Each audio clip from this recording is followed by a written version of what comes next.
3 মাস পেরিয়ে গেলেও আরজিকর হাসপাতালের ন্যক্কারজনক যে ঘটনাটি ঘটেছিল তার মূল অভিযুক্তদের এখনও খুঁজে বের করা যায়নি। এখনও সিবিআই এই ব্যাপারে তদন্ত করছে। আরজিকর কাণ্ডের 58 দিনের মাথায় শিয়ালদা আদালতে প্রথম চার্জশিট জমা দেয় সিবিআই।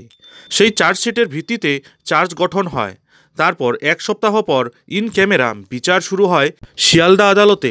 আরজিকর হাসপাতালের তরুণী চিকিৎসক ধর্ষণ ও খুনের ঘটনায় সারা রাজ্য একেবারে তোলপাড় হয়ে গেছিল। সাধারণ মানুষ থেকে শুরু করে বিশিষ্ট জনেরাও এই ঘটনার প্রতিবাদ জানিয়ে পথে নেমেছিলেন।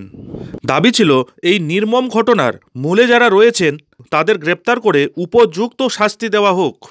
তবে 3 মাস ধরে তদন্ত করার সত্ত্বেও শুধুমাত্র একজন সিভিক ভলেন্টিয়ার সঞ্জয় রায় ছাড়া আর কাউকে খুঁজে পাননি কেন্দ্রীয় গোয়েন্দা সংস্থা সিবিআই। তবে আরজিকরের প্রাক্তন অধ্যক্ষ সন্দীপ ঘোষ এবং টালা থানার প্রাক্তন ওসি অভিজিৎ মণ্ডলকেও গ্রেপ্তার করেছে সিবিআই। তাদের বিরুদ্ধে দুর্নীতি ও তথ্য প্রমাণ লোপাটের একাধিক অভিযোগ রয়েছে। ইতিমধ্যেই এই মামলার একমাত্র অভিযুক্ত সঞ্জয় রায়কে শিয়ালদা আদালতে চার্জশিটের জন্য নিয়েও যাওয়া হয়। তবে সেদিন শিয়ালদা আদালত থেকে ফেরার সময় তিনি মারাত্মক বিস্ফোরণ ঘটিয়েছেন। সঞ্জয় রায় এদিন প্রিজন ভ্যান চাপড়িয়ে একাধিক দাবি করেন। তার মতে তিনি নির্দোষ। তাকে ডিপার্টমেন্ট প্রথমে চুপ থাকতে বলেছিল, তবে এখন তার কথা শোনাই হচ্ছে না। অর্থাৎ ধৃত সিভিক ভলেন্টিয়ার সঞ্জয় রায় দাবি করেন তাকে ফাঁসানো হচ্ছে, সরকারই তাকে ফাঁসাচ্ছে, যার ফলে একেবারে প্রশ্ন উঠে গিয়েছিল বিভিন্ন মহলে। সেই চার্জশিটের ভিত্তিতেই গত সোমবার অর্থাৎ 11ই নভেম্বর শিয়ালদা আদালতে আরজিকর মামলার শুনানি ছিল। এদিনও শিয়ালদা আদালতে সঞ্জয় রায় মারাত্মক দাবি করেন, একেবারে রীতিমতো বিস্ফোরণ ঘটান, যার ফলেই রাজ্য রাজনীতিতে চরম শোরগোল পড়ে যায়। এদিন শিয়ালদা আদালতে ধৃত সঞ্জয় রায় বিনীত গোয়েলের নাম উল্লেখ করেন, যার ফলেই একেবারে হার্টবিট বেড়ে যায় এক একজনের।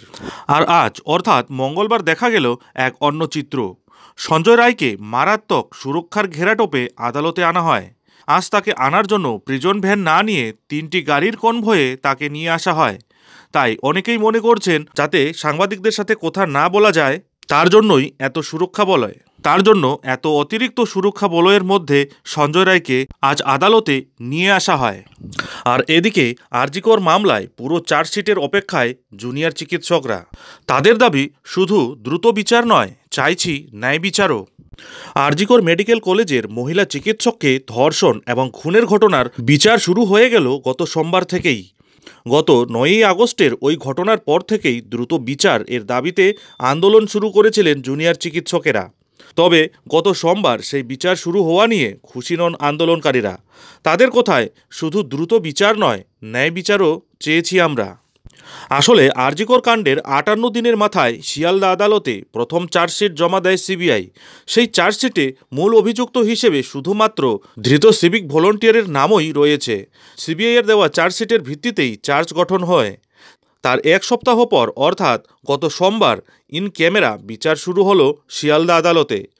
শুরু হয়ে গেল সাক্ষ্য গ্রহণ পর্বও। আর এদিকে জুনিয়র ডাক্তারেরা এখনোই আন্দোলনের পথ থেকে সরে আসতে রাজি নন। জুনিয়র ডাক্তারদের কোথায় যতদিন না পর্যন্ত ন্যায় বিচার মিলছে আন্দোলন যেমন চলছে তেমনই চলবে। আন্দোলনকারী জুনিয়র চিকিৎসক ডাক্তার পুলস্ত আচার্য বলেন, বিচারটা খুবই বড় বিষয়। আমাদের দাবি ন্যায় বিচারের। ট্রায়াল শুরু হয়েছে, তবে বিচার এখনও শেষ হয়নি। আর ওই একই দাবি শোনা গেল আর একজন আন্দোলনকারী জুনিয়র চিকিৎসক উর্মিলা ভট্টাচার্যের গলাতেও। তিনি এও জানান তারা পুরো চার্জশিটের জন্য অপেক্ষা করছেন। আদালতের নির্দেশেই কলকাতা পুলিশের হাত থেকে তদন্তভার সিবিআইয়ের হাতে যায়।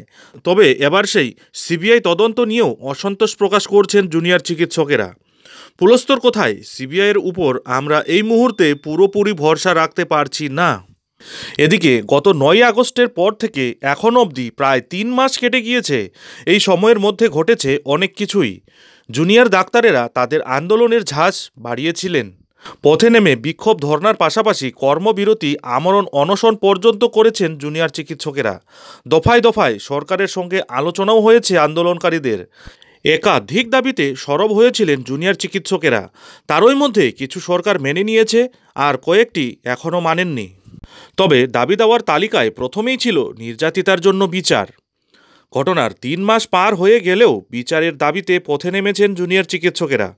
গত শনিবার ৩ মাস পার হওয়ার দিনে আন্দোলনকারীদের কণ্ঠে ছিল শুধুই আক্ষেপ। প্রশ্ন ছিল একটাই, বিচার কোথায়? এদিনের একাধিক কর্মসূচি থেকে আওয়াজ তোলা হয়েছিল দ্রুত বিচারের। গত সোমবার থেকে আরজিকর কাণ্ডের বিচার শুরু হয়ে গেলেও জুনিয়র ডাক্তারেরা মনে করছেন তাদের দাবি মেটেনি। পুলস্ত বলেন, আমাদের আন্দোলন যেমন চলছে চলবে। আর উর্মিলার কথায়, আমরা পুরো চার্জশিটের অপেক্ষায় রয়েছি, আরও লোকজন ধরা পড়ার বাকি রয়েছে। আর এদিকে আরজিকর কাণ্ডের একমাত্র অভিযুক্ত সঞ্জয় রায় শুনানির প্রথম দিনেই বিনীত গোয়েলের নাম তুলে আরও চরম অস্বস্তি বাড়িয়ে দিলেন রাজ্য সরকারের। এখন দেখার বিষয় পরবর্তী শুনানিতে আরও কী হতে চলেছে, নজর থাকবে সেদিকে। যাই হোক, এখন এখানেই শেষ করছি। এই ধরনের পরবর্তী আপডেটগুলি ঠিক সময় মতো পেতে অবশ্যই চ্যানেলে চোখ রাখুন।